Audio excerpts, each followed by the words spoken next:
வணக்கம் என் அன்பு வலைதள உறவுகளே, உங்கள் அனைவருக்கும் இனிய வணக்கம். இது உங்கள் அபிமான என் வாழ்க்கை கதை. சரிங்களா? கதையெல்லாம் நிஜம். அதாவது கல்யாணம் என்ற வேலையில் நான் ஏமாற்றப்பட்ட கதை. இது கதையெல்லாம் நிஜம். கதையை கேட்குறதுக்கு முன்னாடி நம்ம சேனலை நீங்கள் சப்ஸ்கிரைப் பண்ணிங்க. சப்ஸ்கிரைப் பண்ணிட்டு கேட்டிங்கன்னா நம்ம சேனல் ரீச் ஆகும். சரிங்களா? அதே மாதிரி நம்ம வீடியோக்களை ஷேர் பண்ணுங்கள், கமெண்ட் பண்ணுங்கள் அப்படின்னு சொல்லிட்டு கதைக்குள்ளே போகலாம். அதுக்கு முன்னாடி என்னுடைய கல்யாண ஃபோட்டோ நம்ம சேனலில் ஷேர் பண்ணி வைக்கிறேன் பாருங்கள். அந்த பொண்ணு தான் ஏமாத்தின பொண்ணு. சரிங்களா? சரி அப்படின்னு சொல்லிட்டு நம்ம கதைக்கு போகலாம். இப்போ நான் என்ன சொன்னேன், கடைசியாக என்ன முடிச்சிருந்தேங்க நான் அங்கே வீட்டுக்குள்ளே அவங்க அராஜகமாக புகுந்து அராஜகம் பண்ணி அவங்களோட சாமானம் செட்டு பீரோ எல்லாம் தூக்கிட்டு போயிட்டாங்க அப்படின்னு சொன்னாங்க சாமானத்தையெல்லாம். இதுக்கப்புறம் இடையில என்ன பண்ணிட்டீங்கன்னு பார்த்தீங்கன்னா, ஒரு கிட்டத்தட்ட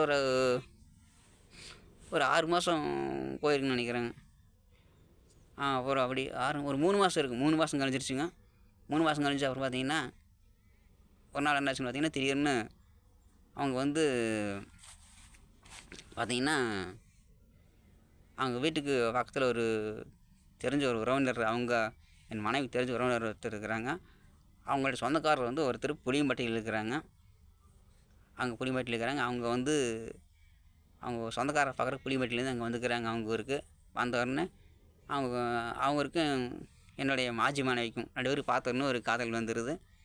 அப்போவே காதல் அப்போவே 2 பேரும் ஊரை விட்டு ஓடி போயிடுறாங்க. புளியம்பட்டிக்கு ஓடிடுறாங்க. அவங்களோட புளியம்பட்டிக்கு போயிடுறாங்க என் மனைவி.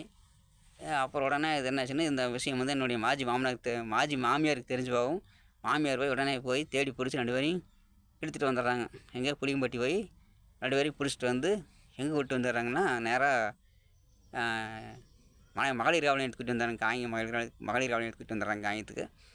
அங்கே வந்தோடனே அங்கே விசாரணை நடந்துகிட்ருக்குது. உடனே இவங்க சொல்கிறாங்க, என்னுடைய மாஜி மனைவி சொல்கிறாங்க, நான் அந்த பையனோடையே போயிடுறேன் அப்படின்னு. உடனே எங்கள் மாஜி மாமியார் சொல்கிறாங்க, அதாவது அவரோட புருஷன் அங்கே இந்த மாதிரி இருக்கிற அப்படிங்க, அந்த பையன் வந்தாருன்னா பிரச்சனை பண்ணுவாப்பில், அதனால் இந்த பொண்ணை அவளோட போகக்கூடாதீங்க அப்படின்னு சொல்லி அங்கே பிரச்சனை நடந்துகிட்ருக்குது. இந்த சூழ்நிலை தான் ஸ்டேஷன்லேருந்து அப்போ என்கிட்ட ஃபோனெல்லாம் கிடையாதுங்க. என்கிட்ட செல்ஃபோன் கிடையாது. அப்பாக்கிட்ட மட்டும்தான் ஃபோன் இருக்கும். ஸ்டேஷன்லேருந்து அப்பாவுக்கு ஃபோன் பண்ணி கூப்பிட்ருக்குறாங்க.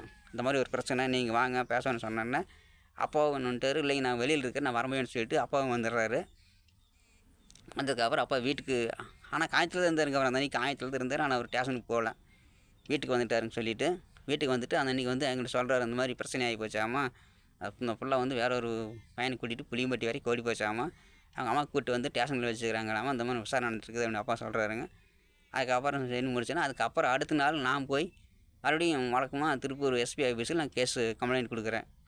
கொடுத்தோடனே ஏற்கனவே முன்னாடி கொடுத்த கம்ப்ளைண்ட் அந்த இது கொடுத்துருப்பாங்களா, அந்த அந்த ரிசிப்ட்டு அதில் இணைச்சி கொடுத்தாங்க. அந்த ரிப்போர்ட் அதில் ரிசப்ஷன் இருக்கிற அந்த மேடம் அதை பார்த்துட்டு, என்ன அந்த கேஸ் ஏற்கனவே வந்துட்டு போயிருக்க மாட்டேங்குதுன்னு கேட்டாங்க. ஆமாம் மேடம், ஏற்கனவே வந்துட்டு போன கேஸ் தாங்க அப்படின்னா. அவர் ஏன் முதல் தடவை வந்தது என்ன ஆச்சுன்னு கேட்டாங்க. முதல் தடவை வந்துட்டு போனபோது இந்த மாதிரி பேசி சமாதானம் போயிடலான்னு சொன்னாங்க மேடம். ஆனால் அதுக்கப்புறம் அவங்க பேசுவார்த்துக்கு எனக்கு கூப்பிடவே இல்லை. இப்போ பார்த்தா திடீர்னு வேற ஒரு பையனை இந்த மாதிரி கல்யாணம் பண்ணிக்கிட்டாங்க, கூப்பிட்டு போயிட்டான்னு சொல்லி எனக்கு தகவல் வருதுங்க மேடம் அப்படின்னு சொன்னேன். உடனே அவங்க என்ன பண்ணிட்டாங்கன்னா, அந்த ரிசப்ஷன் தான் மேடம் அங்கேருந்து காயம் இன்ஸ்பெக்டருக்கு ஃபோன் பண்ணாங்க. மகளிர் காவல் நிலையம் இன்ஸ்பெக்டருக்கு ஃபோன் பண்ணி இந்த மாதிரி ஒரு கேஸ் வந்துருக்குது அவனு சொன்னால், அந்த இன்ஸ்பெக்டர் மேடம் என்ன பண்ணிட்டாங்க, அந்த பையனை உடனே இங்கே வர சொல்லு, அந்த பையனை பையன் நான் பேசிக்கன்னு சொல்லி சொல்கிறாங்க. அப்புறம் என்ன, உடனே இவங்க சொல்கிறாங்க, தம்பி உன்னை எங்கள் காயத்துக்கு கூப்பிட்றாங்கப்போ நீ அங்கேயே போ, அங்கே போய் கம்ப்ளைண்ட் பண்ணுறேன், இங்கே பண்ணுறேன்னு கேட்டாங்க. நான் சொன்னேன், இல்லை மேடம் அங்கேயே கம்ப்ளைண்ட் பண்ணுறாங்க அப்படின்னு சொன்னேன். மறுபடியும் அவங்க அங்கே காயத்துக்கு ஃபோன் பண்ணி அந்த இன்ஸ்பெக்டர் மேடம் சொல்கிறாங்க, அந்த பையன் வரமாட்டேங்கிறான், இங்கேயே கம்ப்ளைண்ட் பண்ணுறான் அப்படின்னு சொன்னோன்னே, அந்த இன்ஸ்பெக்டர் மேடம் திருப்பி சொல்கிறாங்க, வேண்டாம் அந்த பையன் இங்கே வர சொல்லுங்கள், அங்கே கம்ப்ளைண்ட் கொடுக்க வேணும்னு சொல்லுங்கள் அப்படின்னு சொல்கிறாங்க. இதுங்க அடுத்து என்னென்னு சொல்கிறேன்.